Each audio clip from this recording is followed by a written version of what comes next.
Look at the screen you are watching right now. You see depth, you see shadows, you see a world that looks like it has volume. But if you reach out and touch it, your finger hits a flat piece of glass. The depth is a lie. It is a trick of light. The three-dimensional image is actually just millions of flat pixels changing color on a two-dimensional surface. Your brain processes that flat data and hallucinates a world with depth. Now imagine that the entire universe works the exact same way. Imagine that you, your body, your house, and the stars are just a projection. Imagine that the real you is painted on a flat wall at the edge of the cosmos. This sounds like science fiction, but in modern physics it is a leading theory called the holographic principle. To understand why reality might be flat, we have to look at the place where reality breaks. The black hole. Black holes are the ultimate testing ground for physics. They are places where gravity is so strong that space and time are twisted into knots. For decades, scientists thought they were simple matter, falls in and it never comes out. But in the 1970s, a conflict arose that threatened to destroy our understanding of the universe. It started with a simple question. What happens to the information inside the stuff that falls in? In the world of atoms, there is a golden rule. Information cannot be destroyed. If I take a book and burn it, the book is destroyed. But in the eyes of a physicist, the information is safe. If you could capture every photon of light from the fire, every particle of smoke, and every pile of ash, you could theoretically reverse the physics and reconstruct the book. The arrangement of atoms, the data, still exists. Quantum mechanics demands that the past can always be reconstructed from the present.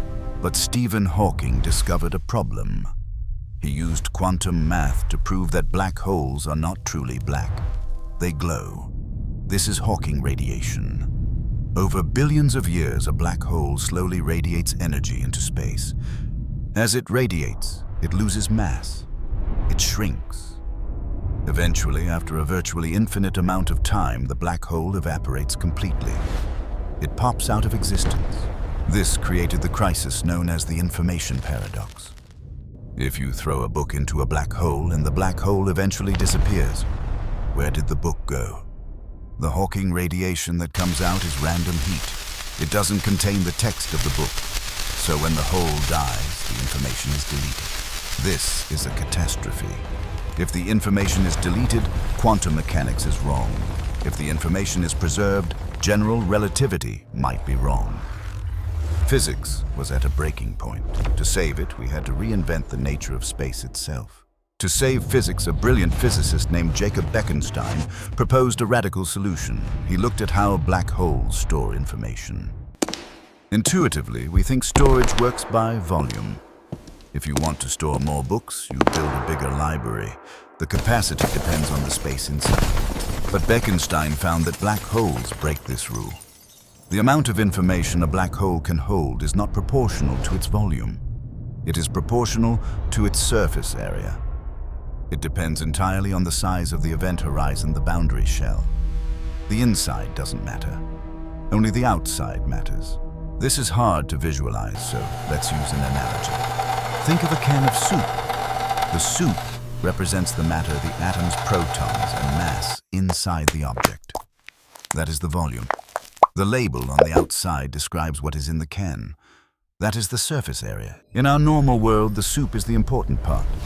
The label is just a description, but in a black hole, the soup is gone. According to the math, the black hole is all label. The description on the surface is the only thing that physically exists. The soup inside the 3D object is just a projection of the data on the label. This solved the information paradox. When a book, a planet, or an astronaut falls into a black hole, their three-dimensional body is crushed at the singularity. But their information is saved. It gets scrambled and smeared across the event horizon. The event horizon acts like a massive two-dimensional hard drive.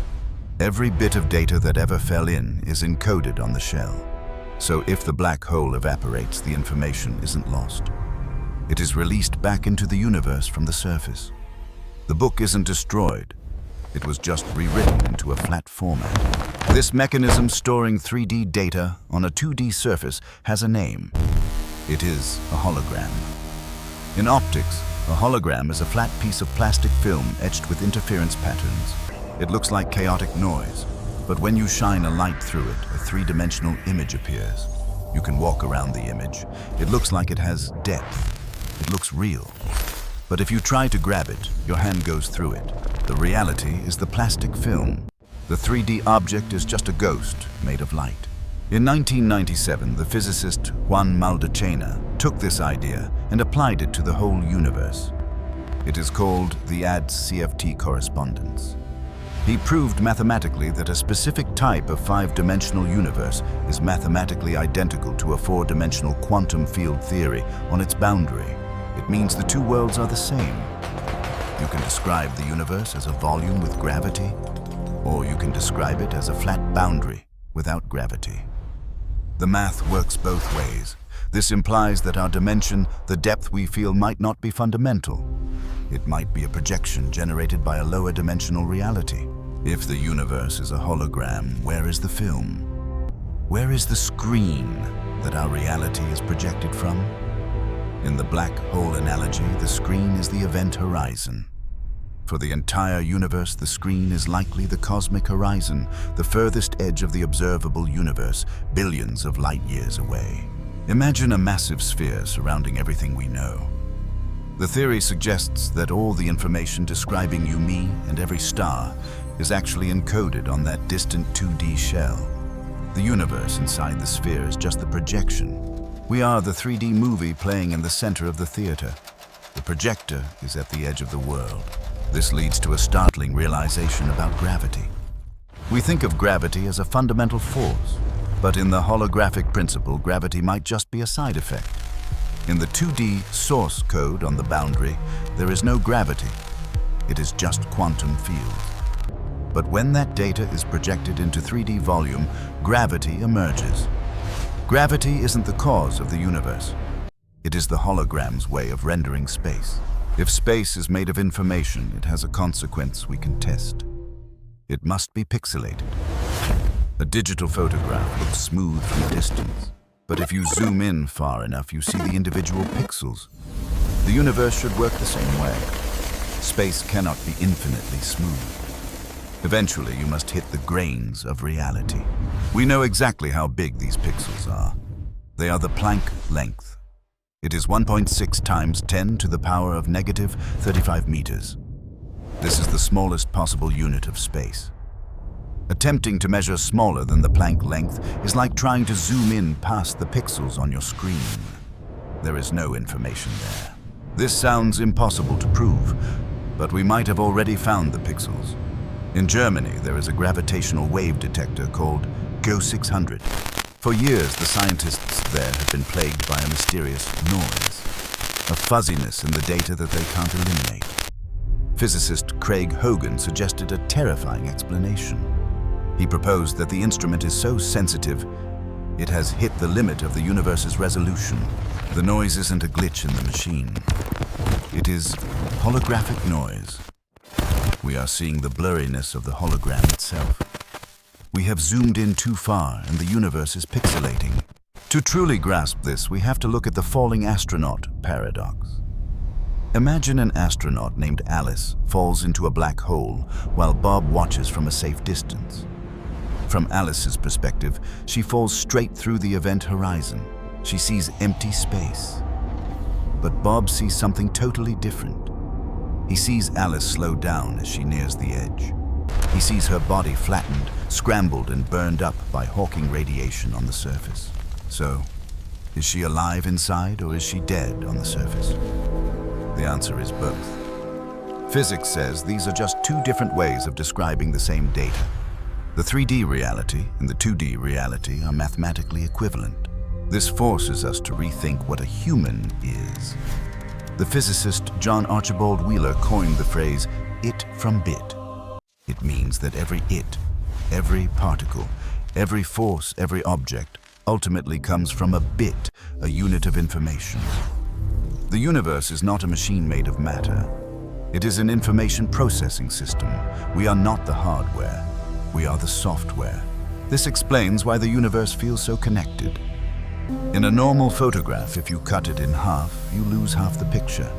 But in a hologram, if you cut the film in half, you don't lose half the image. You see the whole image just at a lower resolution. Every piece of the film contains the data for the entire object. If our universe is a hologram, it explains the mystery of quantum entanglement. Particles aren't actually far apart. On the 2D source code, they are written right next to each other. The distance between them is just an illusion of the projection. This leads to a humbling conclusion about our place in the cosmos. We think we live in the rich, complex world of 3 dimensions. We think this is the real world. But if the principle holds true, the 3D world is the illusion, the real world. The place where the physics actually happens is the flat 2D boundary, billions of light years away. We are just the shadows. Does this mean we aren't real? No. A hologram is still a real thing. The information is real. The experience is real. It just means that reality is thinner than we thought. We are the music produced by the radio. We are the image projected by the film.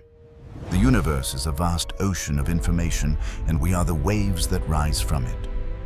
We may be flat at the source, but the view from here is still magnificent.